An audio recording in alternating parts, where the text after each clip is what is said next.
ನಿನ್ನೆ ಬೆಂಗಳೂರಿನ ಜೆಪಿ ಪಾರ್ಕ್ನಲ್ಲಿ ಡಿಸಿಎಂ ಡಿಕೆ ಶಿವಕುಮಾರ್ ಮತ್ತು ಶಾಸಕ ಮುನಿರತ್ನ ನಡುವೆ ನಡೆದಂತಹ ಜಟಾಪಟಿ. ಈ ವಿಚಾರಕ್ಕೆ ಸಂಬಂಧಪಟ್ಟಂತೆ ಕೂಡ ಬಿಜೆಪಿ ನಾಯಕರು ಡಿಕೆಶಿ ವಿರುದ್ಧ ಹರಿಹಾಯ್ತಾ ಇದ್ದಾರೆ. ಅದೇ ಕರಿಟೋಪಿ MLA ಬಾರಯ್ಯ ಅಂತ ಕರೆದಿದ್ರಲ್ಲ, ಆ ವಿಚಾರಕ್ಕೆ ಪ್ರತಾಪ್ ಸಿಂಹ ಡಿಕೆಶಿ ವಿರುದ್ಧ ವಾಗ್ದಾಳಿ ನಡೆಸಿದ್ದಾರೆ. ಡಿಕೆಶಿ ಅವರೇ, ರೌಡಿಸಂ ರೀತಿ ಮಾತಾಡೋದನ್ನು ನಿಲ್ಲಿಸಿ, ಸಿಎಂ ಸ್ಥಾನಕ್ಕೆ ಬೇಕಾದ ಘನತೆ ಗಾಂಭೀರ್ಯತೆಯನ್ನು ಬೆಳೆಸ್ಕೊಳ್ಳಿ. ಜಮೀರಲ್ಲಿ ಇದ್ದಿದ್ರೆ ಹೀಗೆ ಕರೀತಾ ಇದ್ರ? 2028ಕ್ಕೆ ಡಿಕೆಶಿ ಜಾಬ್ಲೆಸ್ ಆಗ್ತಾರೆ, ಆಗ ಅವರನ್ನು ಇದೇ ರೀತಿ ನಡೆಸ್ಕೊಂಡ್ರೆ ಹೆಂಗಿರುತ್ತೆ ಅಂತ ಪ್ರತಾಪ್ ಸಿಂಹ ಅವರು ಮಾತನಾಡಿದ್ದಾರೆ.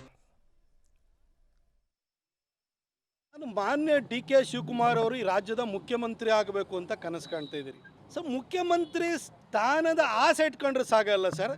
ಅದಕ್ಕೆ ಬೇಕಾದಂಥ ಒಂದಷ್ಟು ವ್ಯಕ್ತಿತ್ವಗಳನ್ನು, ಘನತೆಯನ್ನು, ಗಾಂಭೀರ್ಯವನ್ನು ನಾವು ಬೆಳೆಸ್ಕೊಳ್ಬೇಕಾಗುತ್ತೆ ಸರ್. ನೀವು 2.5 ವರ್ಷ ಅದಕ್ಕಿಂತ ಮೊದಲು ಸರ್ ನಿಮ್ಮನ್ನು ನೋಡಿದ್ರೆ ಏನು ಅನ್ಸುತ್ತೆ ಸರ್, ಯಾರಿಗಾದ್ರೂ ಕೂಡಿ ಎಲ್ಲ ಒಂಥರ ಮಾತಾಡಿದ್ರೆ ಒಳ್ಳೆ ರೌಡಿಸಮ್ ಮಾಡ್ದಂಗೆ ಮಾತಾಡ್ತೀರಿ. ನೀವು ಎಲ್ಲರನ್ನೂ ಏಕವಚನದಲ್ಲಿ ಕರಿತೀರಿ.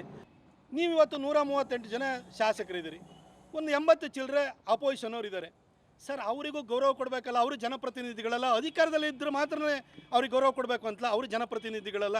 1989ರಿಂದ ಜನಪ್ರತಿನಿಧಿ ಆಗಿದ್ದೀರಿ. ಇಷ್ಟು ಗೊತ್ತಿದ್ರು ಕೂಡ ಕರಿಟೋಪಿ ಹಾಕಿರೋನು MLA ಬಾರಪ್ಪ ಅಂತೀರಿ. ಅಲ್ಲಿ ಗುಂಪೊಳಗಡೆ ಜಮೀರ್ ಅಹ್ಮದ್ ಏನಾದ್ರೂ ಕೂಡ ಟೋಪಿ ಹಾಕೊಂಡು ಕೊಡ್ರೆ, ಬಿಳಿ ಟೋಪಿ ಹಾಕಿರೋ ಸಾಮಣ್ಣ ಬಾರೋ ಅಂತ ಕರಿತೀರ ನೀವು? ದಮ್ಮಿದೆಯಾ? ನಿಮ್ಮ ಬ್ರದರ್ಸನ್ನು ಕರೆಯೋಕ್ಕಾಗಲ್ಲ. ಕರಿಟೋಪಿ ಹಾಕಿರೋ MLA ಬಾರೋ ಅಂತೀರಿ. ಬ್ರದರ್ಸನ್ನು ಕರೀರಿ ಸರ್, ನೋಡೋಣ. ಬಿಳಿ ಟೋಪಿ ಹಾಕಿರುವ ಸಾಮಣ್ಣ ಬಾರೋ ಜಮೀರು ಅಂತ ಕರೀರಿ. ನಿಮ್ಮ ದಮ್ಮಿದ್ರೆ ಕರೀರಿ. ಭಾಳ ನೀವೆಲ್ಲ ಏನು ವೀರಾವೇಶದಿಂದ ಮಾತಾಡ್ತೀರಿ, ಭಾಳ ಶಕ್ತಿವಂತರಲ್ಲ ನೀವು. ಕರೀರಿ ಸರ್.